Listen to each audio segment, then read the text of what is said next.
тек қана есіңізде сақтап дұрыс жауап беруге тырысайық. Ендеше бірінші қатар Рүстем мен Алихан маған жауап бере қойыңдаршы. 5, 10, 15 сандарын бірінші 5-ке кеміт. 5-ке кеміт десе біз қандай амалды қолданамыз? Азайту амалын қолданамыз. Ал 5 есе кеміт десе қандай амалды қолданамыз? Бөлу амалын қолданамыз.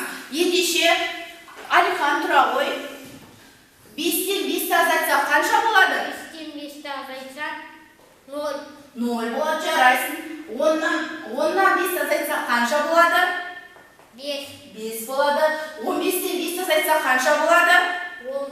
Жарайсың, отыра ғой, тамаша. Рүстем. Енді сізге 5 есе кеміт дейді. 5 есе кеміт десе біз қандай амал қолданамыз? Бөлу амал қолданамыз. 5-ті 5-ке бөлсек қанша шығады? 1. 10-ты 5-ке бөлсек қанша шығады? 2. 15-ті 5-ке бөлсек қанша шығады?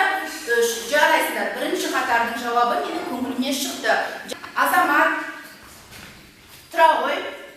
Сіздерде де тура солай 5-ке кеміт, 5 есе кеміт. Бірақ бізде сәл сандарда өзгешелік бар. 20-дан 5 азайтсақ қанша болады? 15 болады.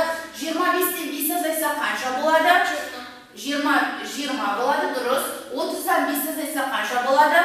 25. Жарайсың. Жігер, отыра ғой, тамаша. Жігер, тұра ғой. Сізде енді 5 есе кеміт дейді. Мен жаңа айттым, 5 есе кеміт десе қандай амал қолданамыз?